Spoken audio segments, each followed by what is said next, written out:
আসসালামু আলাইকুম, স্বাগতম এডুকেশন টিপস হাউজে। এডুকেশন টিপস হাউজের এখনকার আয়োজনে আপনারা দেখবেন 2 মে 2025 প্রাণী সম্পদ অধিদপ্তরে যে পরীক্ষা অনুষ্ঠিত হবে সেই পরীক্ষাকে কেন্দ্র করে আমাদের গণিত স্পেশাল পর্ব 1 আমরা কয়েকটি পর্বের মাধ্যমে আমরা গণিতের সাজেশনটি সম্পূর্ণ আকারে আপনাদেরকে বোঝানোর চেষ্টা করব। আশা করি আপনারা সাজেশনগুলো শুরু থেকে শেষ পর্যন্ত মনোযোগ সহকারে দেখবেন। ইনশাআল্লাহ গুরুত্বপূর্ণ সকল অঙ্ক রয়েছে এবং প্রত্যেকটা গণিতের অধ্যায়ের টপিক ভিত্তিক আমরা আলোচনা করেছি। আপনারা আশা করি সহজেই বুঝতে পারবেন। প্রথম প্রশ্নে আমরা দেখতে পাচ্ছি টপিক 1 অঙ্ক ও সংখ্যা অর্থাৎ ডিজিট অ্যান্ড নাম্বার থেকে আমাদের অন্তত 1 মার্কের প্রশ্ন পরীক্ষায় আসবে ইনশাআল্লাহ আমরা আশা করছি। চলুন আমরা শুরু করি। পিথাগোরাসের জন্ম কোথায়? পিথাগোরাসের জন্ম হচ্ছে গ্রিসে। 2 নম্বর প্রশ্নে রয়েছে আর্কিমিডিসের জন্মস্থান। আর্কিমিডিসের জন্মস্থান হচ্ছে সিসিলি। আর্কিমিডিস কোন দেশের অধিবাসী ছিলেন? আর্কিমিডিস ছিলেন গ্রিসের অধিবাসী। ক্যালকুলাস কে আবিষ্কার করেন? ক্যালকুলাস আবিষ্কার করেন নিউটন। প্রশ্নটি শ্রম ও কর্মসংস্থান মন্ত্রণালয়ের অধীনে মেডিকেল অফিসারে এসেছিল। 5 নম্বর প্রশ্ন রয়েছে ক্যালকুলাসের আদি ধারণা কে দেন? ক্যালকুলাসের আদি ধারণা দেন নিউটন। কে গণিতবিদ নন? 24তম বাতিলকৃত বিসিএসের প্রশ্ন এটি। ইবনে খালদুন। আমরা যুক্তিটা একটু পড়ে নিই। ইবনে খালদুন একজন প্রখ্যাত সমাজবিজ্ঞানী। উমর খৈয়াম, আল খারেজমি ও উলুগ বেগ এর 3 জনেরই গণিতশাস্ত্রে অবদান রয়েছে। 7 নম্বর প্রশ্নে রয়েছে সর্বপ্রথম কোন মহাদেশ শূন্য সংখ্যার আদি ধারণা দেন? এটি এসেছিল সহকারী প্রকৌশলী মেকানিক্যালে, অর্থাৎ এটির উত্তরটি হচ্ছে ভারত উপমহাদেশে। সর্বপ্রথম কোন মহাদেশ শূন্য সংখ্যার আদি ধারণা দেন? উত্তর ভারত উপমহাদেশে। কোনটি গণনা পদ্ধতি নয়? সেটি হচ্ছে বিসিডি। 9 নম্বর প্রশ্ন রয়েছে খুবই গুরুত্বপূর্ণ একটি প্রশ্ন। 5 অঙ্কের বৃহত্তম ও ক্ষুদ্রতম সংখ্যার যোগফল কত সেটি জানতে চাওয়া হয়েছে। 5 অঙ্কের বৃহত্তম সংখ্যা অর্থাৎ বৃহত্তম সংখ্যা মানে আমরা জানি 9, ক্ষুদ্রতম সংখ্যা মানে আমরা জানি 0। তাহলে 5 অঙ্কের বৃহত্তম সংখ্যা মানে হচ্ছে 5টা 9 আর ক্ষুদ্রতম সংখ্যা মানে হচ্ছে 1 দিয়ে 4টা 0। এখন দুটো জিনিস আমরা যোগ করে দিব। যোগ করে দেওয়ার পরে যে উত্তরটি হবে সেটি হচ্ছে আমাদের আনসার। এটি ক নম্বরে রয়েছে।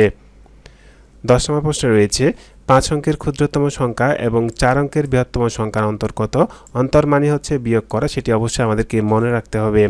5 অঙ্কের ক্ষুদ্রতম সংখ্যা মানে 1 দিয়ে 4টা 0, 4 অঙ্কের বৃহত্তম সংখ্যা মানে 9 4টা 9, অর্থাৎ এত থেকে এত যদি আমরা বিয়োগ করি 10,000 থেকে যদি 9,900 বিয়োগ করে থাকি আমরা, তাহলে আমাদের উত্তর হবে 1। এটি হচ্ছে আমাদের 3 নম্বর প্রশ্নে রয়েছে। 11 নম্বর প্রশ্নের মধ্যে রয়েছে 6 অঙ্কের ক্ষুদ্রতম সংখ্যা ও 4 অঙ্কের বৃহত্তম সংখ্যার অন্তর কত? আমি আগেই বলেছি অন্তর মানে হচ্ছে বিয়োগ করা, অর্থাৎ আমাদের 6 অঙ্কের ক্ষুদ্রতম সংখ্যা মানে 1 দিয়ে 5টা 0, 4 অঙ্কের বৃহত্তম সংখ্যা মানে হচ্ছে 4টা 9। তাহলে আমরা বিয়োগ করলে আমরা এই আনসারটি পাচ্ছি, সেটি আমাদের 4 নম্বর অপশনে রয়েছে। আশা করি আপনারা এতটুকু পর্যন্ত খুব সহজে বুঝতে পেরেছেন। 12 নম্বর প্রশ্ন আমাদের দেখা যাচ্ছে ভাজ্য সমান কোন সূত্রটি প্রযোজ্য হবে? ভাজ্য সমান আমাদের উত্তরটি হচ্ছে ভাজ্য সমান সমান ভাগফল যোগ ভাজক প্লাস ভাগশেষ। এটি অবশ্যই আমরা মুখস্থ রাখার চেষ্টা করব। 13 নম্বর প্রশ্নে রয়েছে নিচের কোন সংখ্যাটি 3 দ্বারা নিঃশেষে বিভাজ্য নয়? পানি উন্নয়ন বোর্ডের অফিস সহায়ক প্রশ্ন এসেছিল এটি। নিচের কোন সংখ্যাটি 3 দ্বারা নিঃশেষে বিভাজ্য নয়? 139 সংখ্যাটি নিঃশেষে বিভাজ্য নয়। আর বাকি যে 3টা সংখ্যা রয়েছে সকল 3টি সংখ্যাকে আপনি 3 দিয়ে ভাগ করে বিভাজ্য করতে পারবেন, অর্থাৎ 139 একটি মৌলিক সংখ্যা যা বিভাজ্য নয়।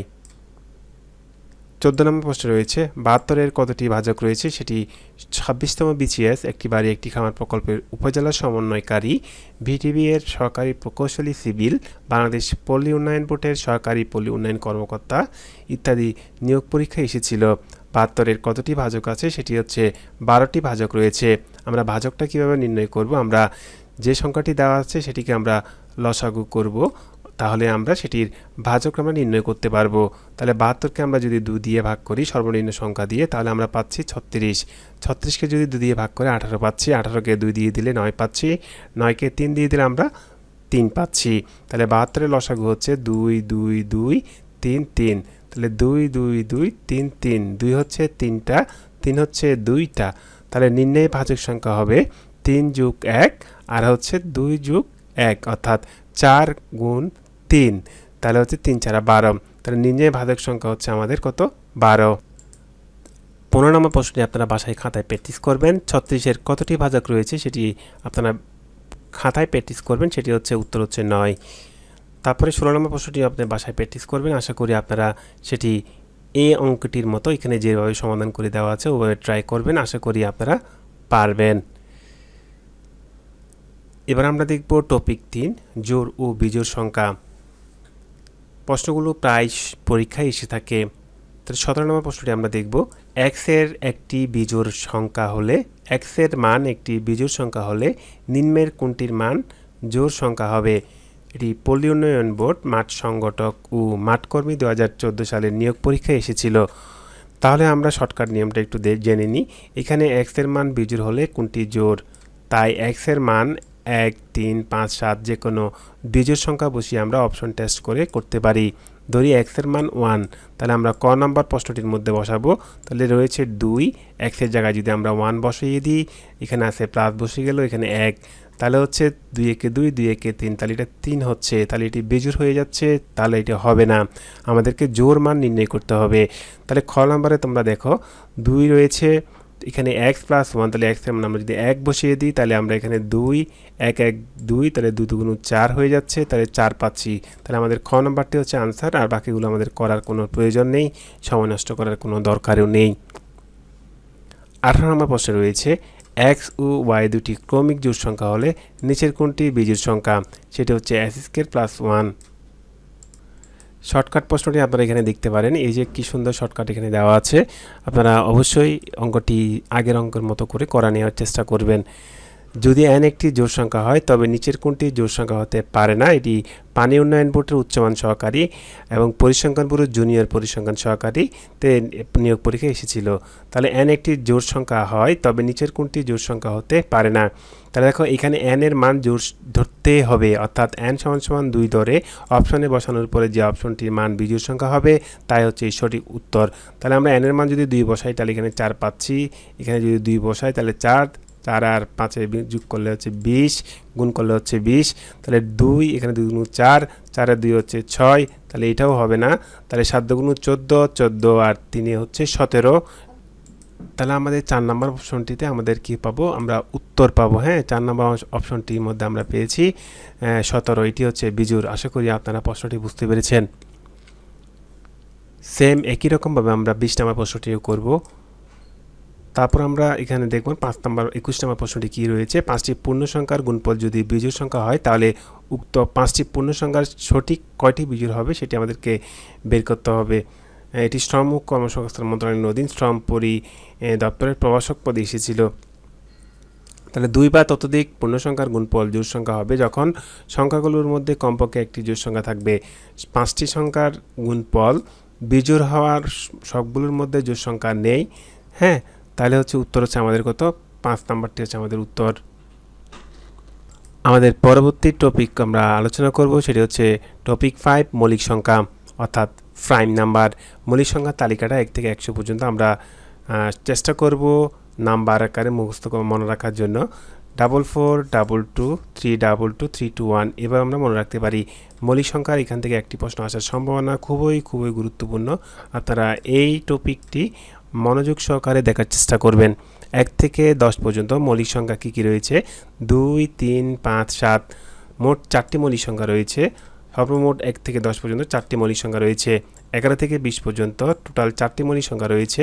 এখানে টোটাল 8টি। 1 থেকে 20 পর্যন্ত যখন প্রশ্ন করবে তখন আমরা বলবো 8টি প্রশ্ন উত্তর রয়েছে। 21 থেকে 30 পর্যন্ত আমাদের 2টি মৌলিক সংখ্যা রয়েছে। যদি 1 থেকে 30 পর্যন্ত বলা হয় তখন আমরা 10টি মৌলিক সংখ্যা রয়েছে বলবো। 31 থেকে 40 পর্যন্ত আমাদের 2টি মৌলিক সংখ্যা রয়েছে। 1 থেকে 40 পর্যন্ত যখন বলবে তখন আমাদের 12টি মৌলিক সংখ্যা রয়েছে বলতে হবে। 41 থেকে 50 পর্যন্ত আমাদের 3টা মৌলিক সংখ্যা রয়েছে। 1 থেকে 50 পর্যন্ত যখন প্রশ্নে বলবে তখন আমরা বলবো 15টি মৌলিক সংখ্যা রয়েছে। 51 থেকে 60 পর্যন্ত আমাদের 2টি মৌলিক সংখ্যা রয়েছে। আর 1 থেকে 60 পর্যন্ত যখন বলবে আমাদের তখন আমরা বলবো 17টি মৌলিক সংখ্যা রয়েছে। 61 থেকে 70 পর্যন্ত আমাদের 2টি মৌলিক সংখ্যা রয়েছে। 1 থেকে 70 পর্যন্ত যখন বলবো আমরা তখন 19টি মৌলিক সংখ্যা রয়েছে। 71 থেকে 80 পর্যন্ত আমাদের 3টি মৌলিক সংখ্যা রয়েছে। 1 থেকে 80 পর্যন্ত যখন বলা হবে তখন আমরা 22টি মৌলিক সংখ্যা রয়েছে বলবো। 81 থেকে 90 পর্যন্ত আমাদের 2টি মৌলিক সংখ্যা রয়েছে। 1 থেকে 90 পর্যন্ত আমাদের যখন বলবে তখন 24টি মৌলিক সংখ্যা রয়েছে বলবো। 91 থেকে 100 পর্যন্ত আমাদের একটি মৌলিক সংখ্যা রয়েছে 97, খুবই গুরুত্বপূর্ণ একটি প্রশ্ন। তখন আমাদের যখন 1 থেকে 100 পর্যন্ত বলবে তখন আমরা 25টি মৌলিক সংখ্যা রয়েছে। আর এটি মনে রাখার সবচেয়ে সহজ টেকনিক হচ্ছে মোবাইল নাম্বার হিসেবে মনে রাখা 4422232231, এবং আমরা মনে রাখার চেষ্টা করব। অর্থাৎ 1 থেকে 25 পর্যন্ত মৌলিক সংখ্যা 9টি, 1 থেকে 50 পর্যন্ত মৌলিক সংখ্যা 15টি, 1 থেকে 100 পর্যন্ত মৌলিক সংখ্যা 25টি, 50 থেকে 100 পর্যন্ত মৌলিক সংখ্যা 10টি, 1 থেকে 100 পর্যন্ত মৌলিক সংখ্যার যোগফল 1060। আশা করি সবাই এতটুকু পর্যন্ত আমরা বুঝতে পেরেছি। আমরা এখন কিছু গুরুত্বপূর্ণ প্রশ্ন দেখব। এতক্ষণ আমরা যে চারটি দেখলাম সেটির ভিত্তিতে আমরা এখন 22 নম্বর প্রশ্নটি আনসার করার চেষ্টা করব। নিচের কোনটি মৌলিক সংখ্যা? এটি 39 এবং 10ম BCS প্রাথমিক বিদ্যালয় সহকারী শিক্ষক নিয়োগ পরীক্ষাতে এসেছিল। এখানে 4টা অপশনের মধ্যে 47 নাম্বারটা হচ্ছে মৌলিক সংখ্যা, আর বাকি সবগুলোকে আপনি ভাগ করে কোনো না কোনো আনসার পাবেন। ক্যালকুলেটর দিয়ে আপনারা এগুলো ট্রাই করে দেখবেন। 23 নম্বর প্রশ্নে রয়েছে 1 ও 30-এর মধ্যে কয়টি মৌলিক সংখ্যা আছে? আমরা একটু আগে শিখেছি 1 ও 30-এর মধ্যে আমাদের 10টি মৌলিক সংখ্যা রয়েছে।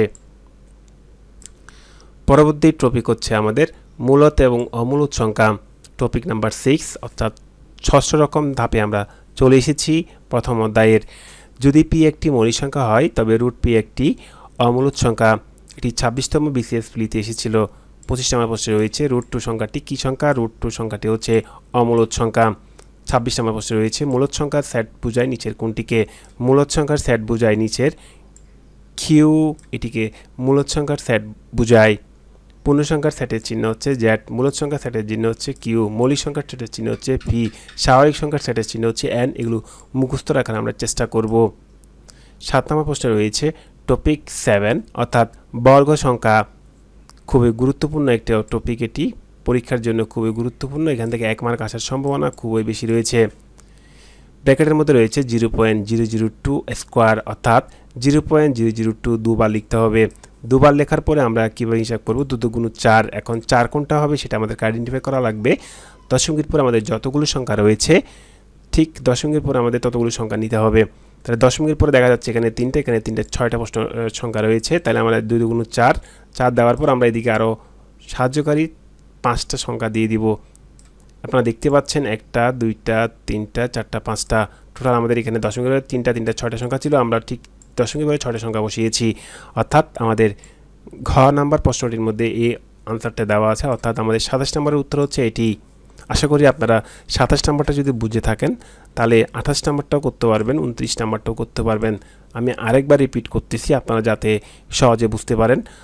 এটার উপর যদিও স্কোয়ার আছে, এটি আমরা দুবার লিখব। দুবার আমরা লিখব, লিখার পরে আমাদের হিসাব করতে হবে দশমিকের পরে আমাদের কয়টি সংখ্যা রয়েছে দুই পাশে। এখানে রয়েছে 3টি, এখানে রয়েছে 3টি, 6টি। অর্থাৎ আমাদের দশমিকের পরে অবশ্যই 6টি সংখ্যা নিয়ে যেতে হবে।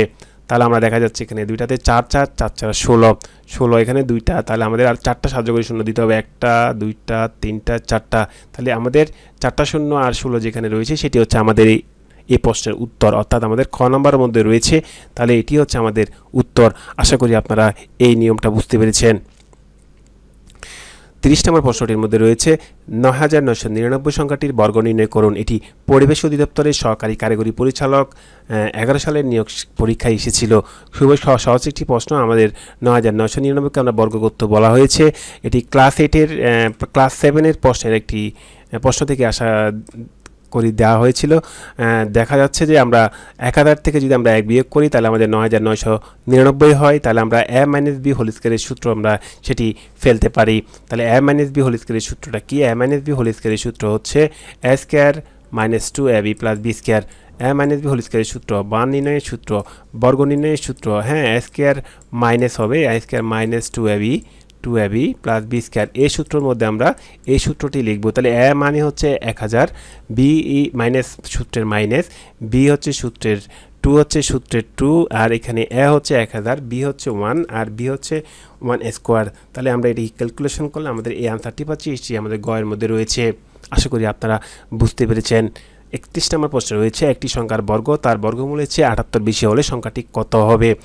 একটি সংখ্যার বর্গ, অর্থাৎ আমরা যদি 9-এর বর্গ ধরি এবং তার বর্গমূল হচ্ছে, বর্গমূল মানে এটা, হ্যাঁ, তাহলে আমাদের উত্তর কত হবে? 78 হবে।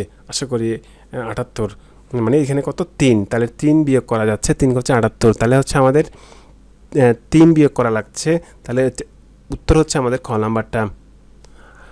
আশা করি আপনারা বুঝতে পেরেছেন। 26 নম্বর প্রশ্নটি আপনারা ট্রাই করবেন, 33 নম্বর প্রশ্নটিও আপনারা ট্রাই করবেন সেম আগের প্রশ্নটির মতো করে। এই অধ্যায়ের পরবর্তী অংশ আমরা পরবর্তী পার্ট 2তে আমরা প্রকাশ করব। সে পর্যন্ত সবাই ভালো থাকবেন, সুস্থ থাকবেন। আল্লাহ হাফেজ, আসসালামু আলাইকুম।